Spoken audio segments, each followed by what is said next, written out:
So Tom, I see you're a prolific entrepreneur. What's your story and what are you up to now? Well, the backstop for me is I was a founder of a business called gapyear.com many moons ago. So that started, the origins of that 96, 97, pre-Google. That shows you how old I am. And yeah, grew the business over a number of years, sold that about 10 years ago, moved to Northern Ireland, and been working in the sort of startup space predominantly.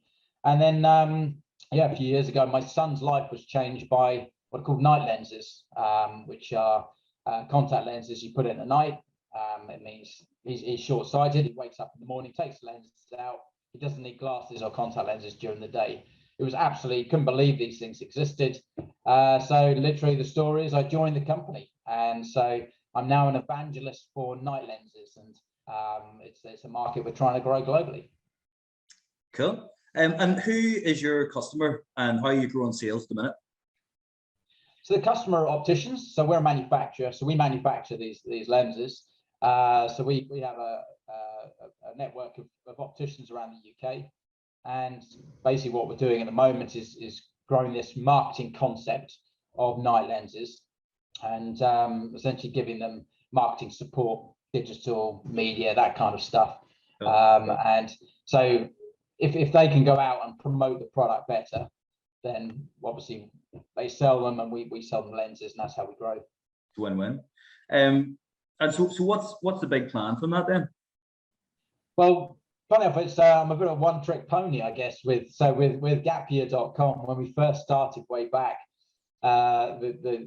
they called it gap year, year off, year out, time off, time out. It was very misunderstood, and so we said no, it's gap years. We got gapyear.com.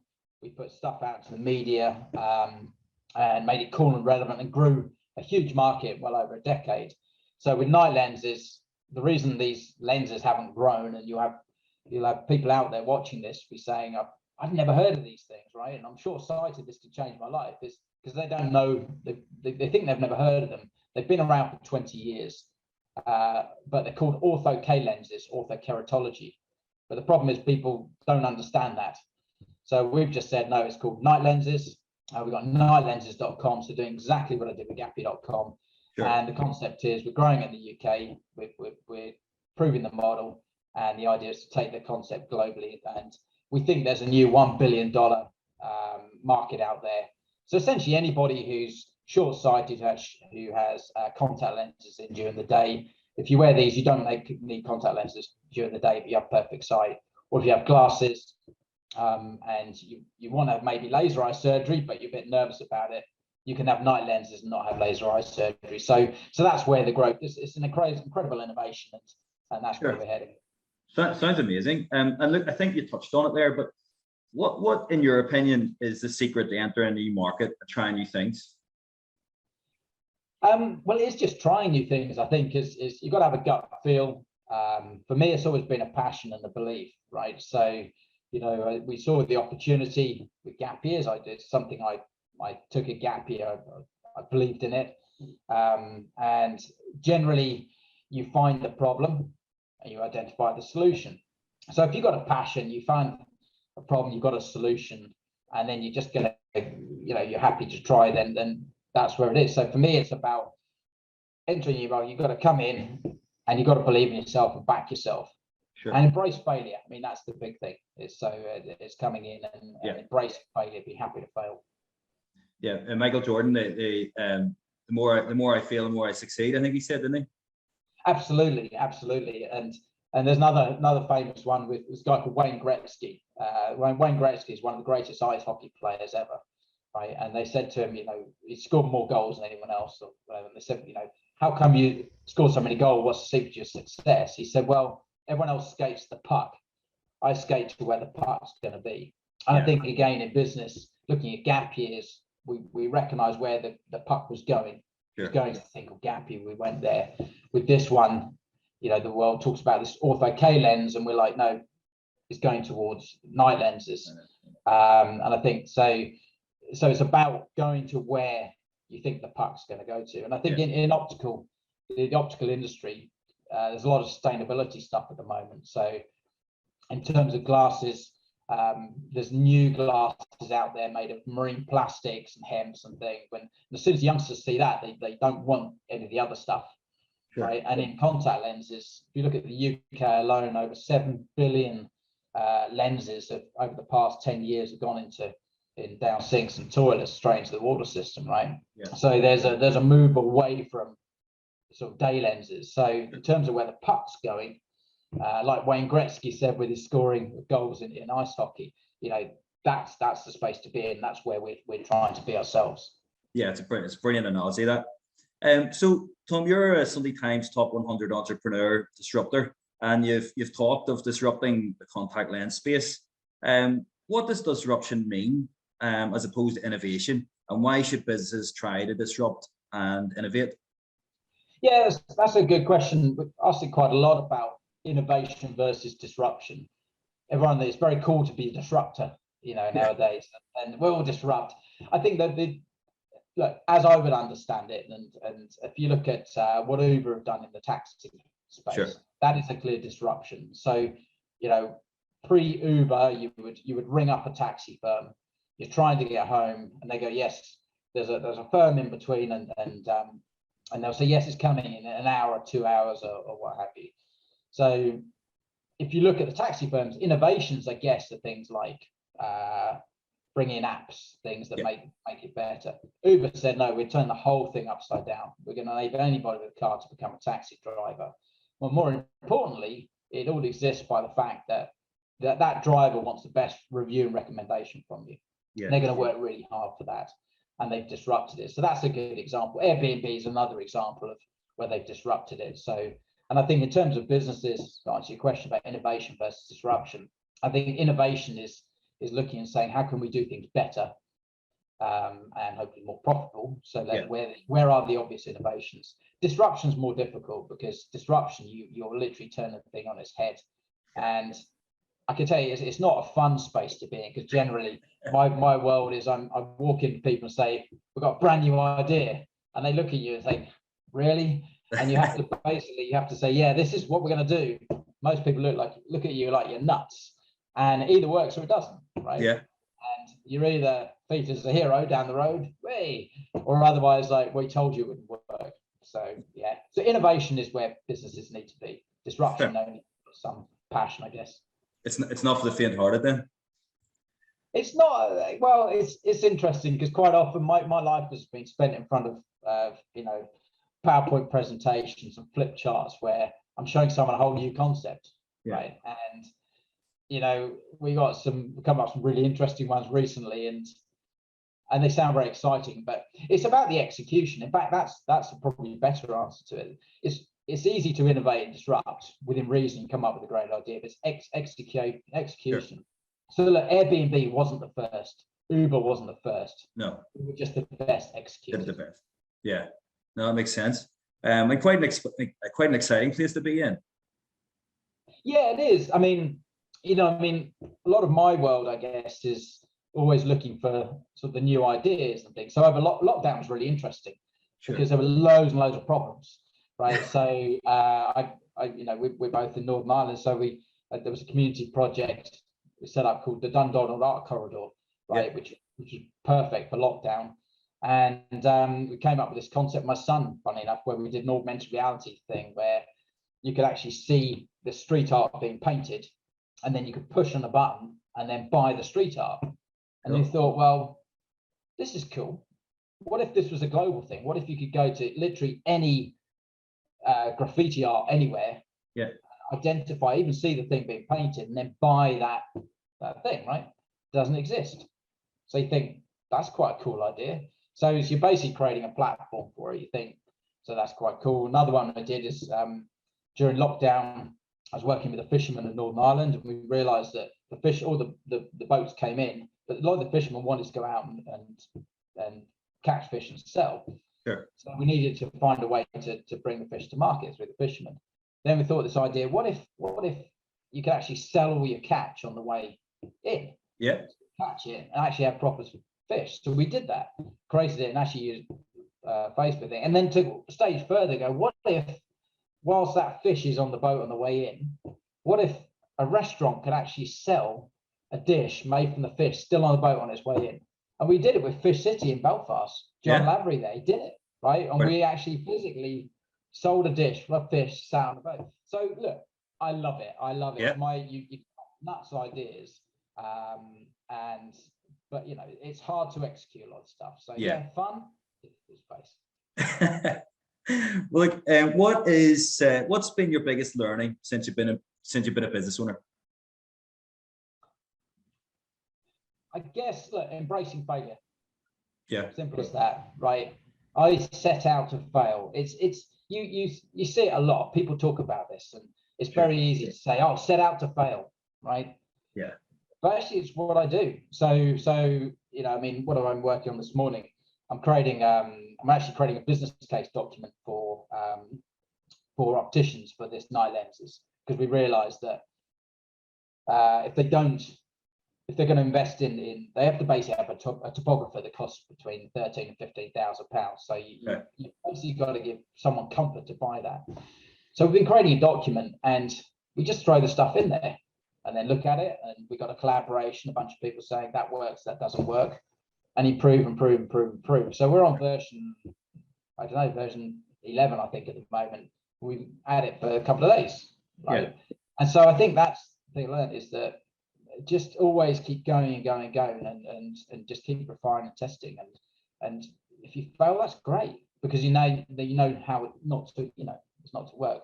Yeah. And what do you find inspiring to you today?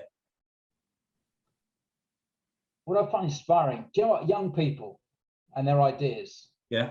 That inspires me. I get inspired by young people giving life a go, being honest.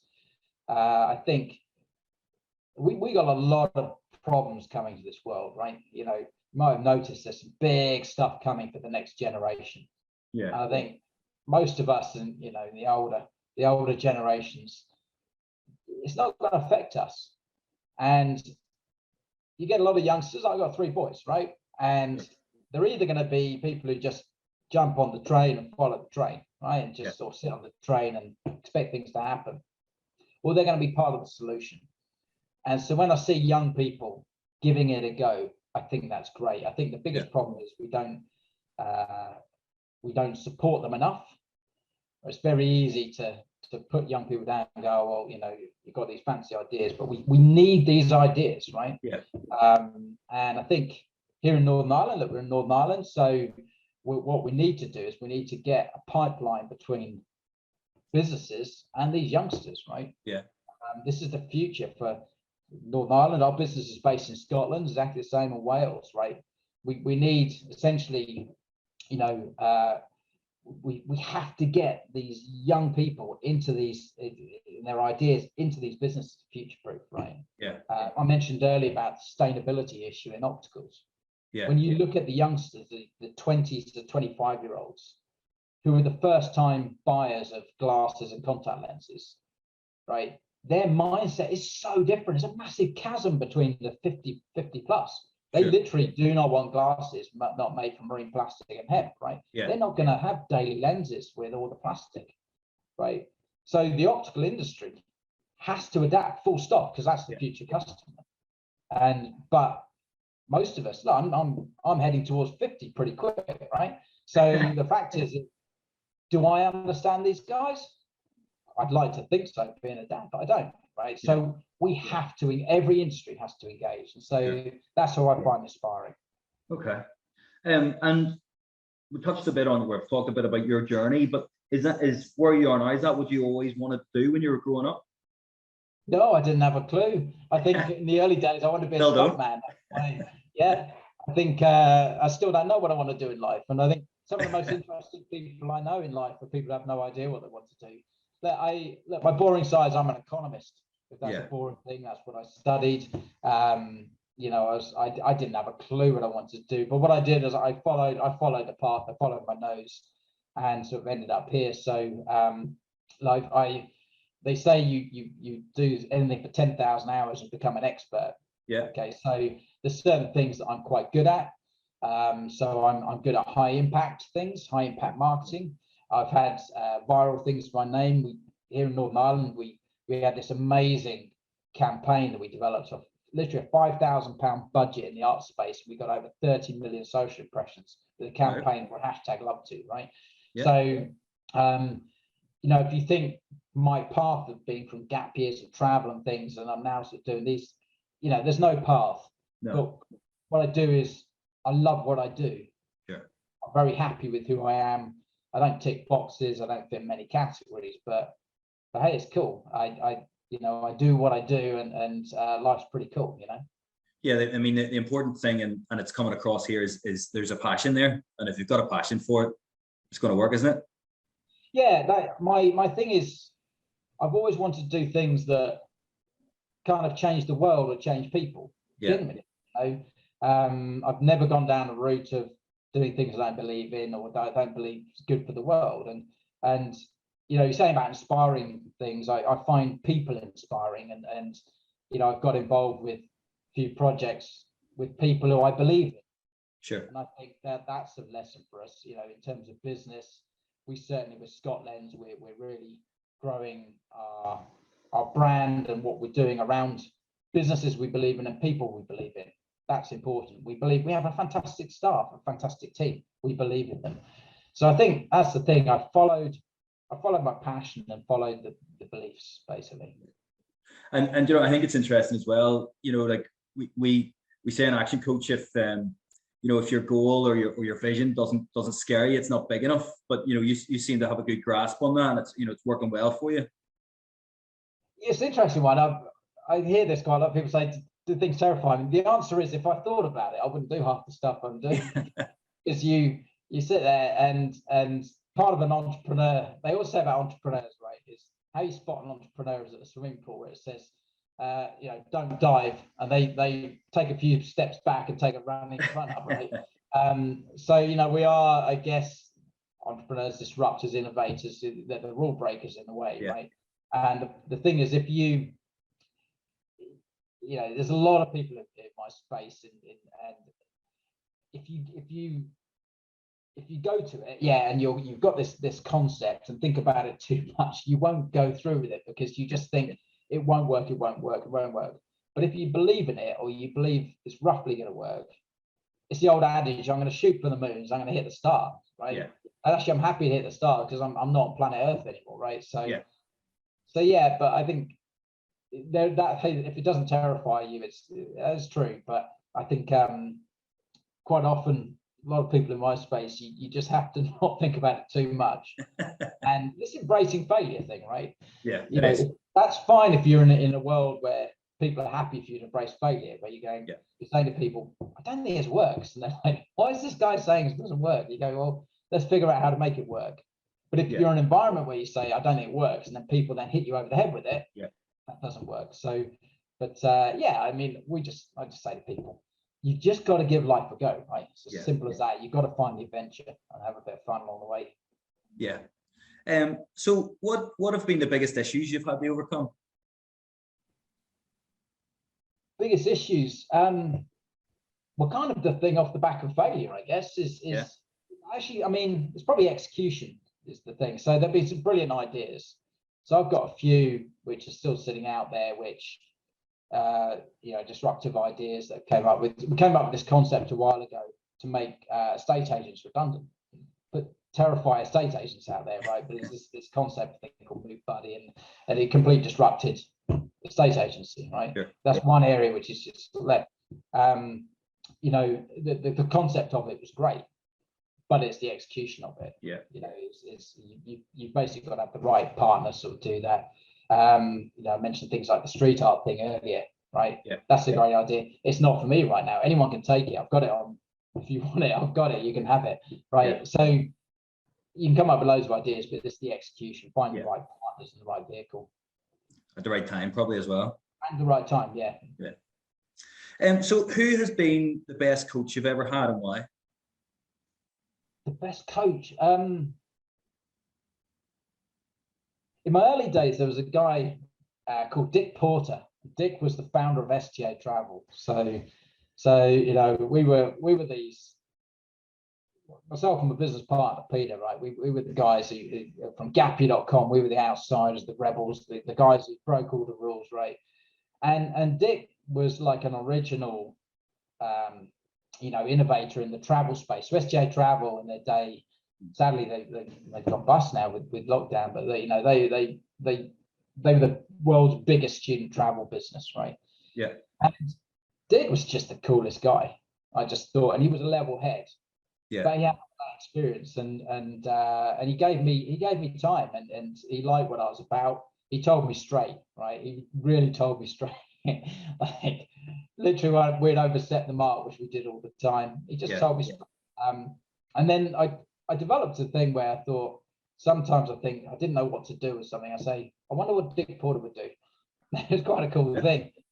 I'm thinking, yeah, but Dick Porter wouldn't do that, so I won't. So, but he was great because he told me straight. And I think, and in the world I've been in, you can come up with loads of cool things, and it's a rock and roll world. It goes a million miles an hour, and every now and then you need people to tell you straight. Yeah. And it taught me to tell people straight. I think that's important. Yeah. Yeah. Open and honest communication. Absolutely. People don't, it's very difficult to sometimes give an honest opinion to someone, because you think they're going to hate you for it. But actually, they don't. They appreciate it. But I think I've learned to be more diplomatic and better at that. the delivery of that. I mean, God, sometimes I was so busy, I deliver what I thought was advice, and people say, it's great, Tom, thank you for that. But I tell you what, you can be a bit more empathetic with it. So, as you get older, you learn a little bit of that. But I think it's important. Look, it's this thing about, in life, you're trying to do stuff and make money and what have you, but you've got to enjoy the journey, right? Yeah. And enjoy the people you work with, and I think if you can help other people and get connected and collaborate more, and by being honest and enjoying the working relationships, that's a cool thing. Yeah, you mentioned the journey there. So what have you learned about yourself on your journey? I learned about myself. I don't know. I think what people know about me and what I know about myself is I never give up. Yeah. It's that. Yeah, I just never give up. I'll keep going, and when I hit the brick wall, it's about, you just think, oh well, I've found brick wall, I'll go to the next one. I'll get around it. Where's plan B? Where's plan C, D, E, F, G? But that's just a me thing. I will never give up. I think, unfortunately, it means that I've been a workaholic during my life. I've been times where I should spend more time maybe with the family, with the kids, and sometimes the work-life balance is wrong, and life goes very quickly. So whilst it's great to be the nutter who goes off with all great ideas and never gives up and becomes obsessed with things, which is, I guess, my obsession with what I do. It's finding the right balance, and time goes really, really fast, really fast. It feels like yesterday we were knocking around launching gapyear.com and stuff, and you look back and you think, have you enjoyed it? It's been a roller coaster. It's been up and down, but have you enjoyed the journey? Yeah, I've enjoyed the journey. It's been hard. But, I've enjoyed it. By taking that time out to reflect. I don't really do that. I guess there's been so many things, like a lot of people, we're all in the same boat, I think.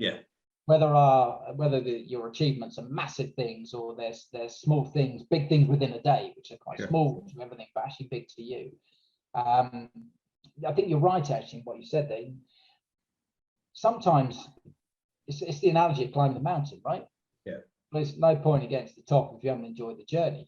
Are you literally going to the top to go, I'm at the top of the mountain, or whilst you're going up, should you just look around and enjoy the view and go, what I've learned, I've done this, I've done that. And I think, so reflection's good, and I guess I haven't done enough reflection over time.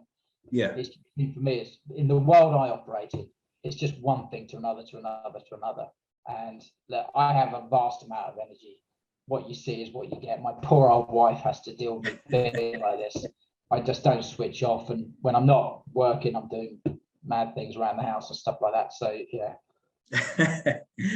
so what does the future look like?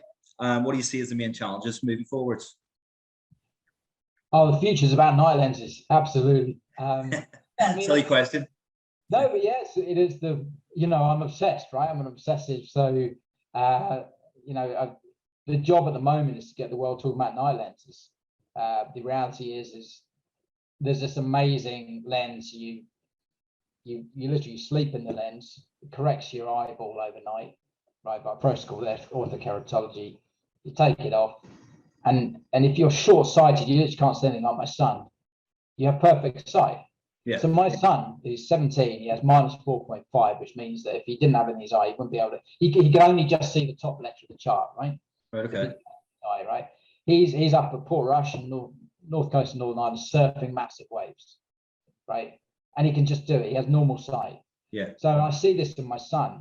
My second son is now on night lenses. I'm lucky that I'm doing loads of interviews for nightlenses.com at the moment with people who've had amazing things.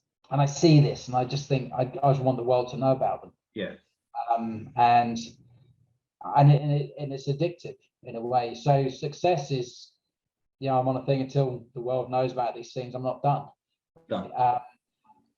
Commercially, when you add up the numbers, you're talking about a new $billion global market here. Right. Yeah. Now, not often in life do you get a brand new market within this hidden in plain sight. So look, that's the challenge. Yeah. It's an exciting challenge. And collaborations are important. So I collaborate with people who perceive to be our competitors. I think they find that a bit novel. These guys are turning up. And then the other final part is I won't go too much into it, but that short sight is now known as a disease called myopia. It's the same thing. A load of people aren't aware of this. So with my son's eyesight, we've managed to stabilize the myopia, so he gets less risk of eye disease later in life. So we've created a myopia awareness campaign called myopia.org, and just trying to make people aware of myopia for parents. And if we can do that, look, there's over 1.5 million kids in the UK who have myopia, right? But we're trying to educate parents, and so we can give kids better sight and a better life. So commercially, there's a big pot of gold there, which is great, and not just us. The expression is, we say, a rising tide lifts all the boats, right? We all work together as an industry. We're all going to get it. Yeah. But from the personal point of view, look, we can, through myopia awareness with kids, we can help kids have better sight and a better life, and that's a cool thing to have done if we can get it right. Yeah, I mean, it's win for everybody, isn't it? Yeah, absolutely. And for me, you said it earlier about stuff I'm interested in. I want to do stuff that's important in life. I think that's my thing, I guess. Sure. And this is important. We see kids who can have better sight and a better life, and it's just about education. So that's cool. Yeah. No, I think it's brilliant. It's really, really exciting to listen to you today as well about it. Last question. If you started your career again, what would you do differently? Well, I don't know. I think what would I do differently? I probably wouldn't. I'd probably just be the same thing. I'd follow the path, right? Yeah. I'd follow the path. It was interesting because I traveled loads. That's why I set up gapyear.com. And whilst I had one trip when I was 21, and I was hitchhiked across Canada, and I met an economist who picked me up on one of the trips. And I said to him, right, and we're talking way back in 1873. When was it? 1994, 5, something like that. Yeah. So I said to him, knowing what you know now, what would you advise me to do? So I'm a young economist. Sure. And he said, learn Mandarin. And he was right? Yeah. You think if I learn Mandarin, that would be an interesting thing. I think so. The stuff that's interesting right now, when I talk to the kids, the youngsters, so I mentor a few youngsters, you just say, you just need to look at sustainability. You just need to look at their world. The stuff that there's some big stuff that needs to be solved is sustainability in that area. It's something I'm personally interested in. Sure. I'm a bit of an eco warrior, and that's fascinating.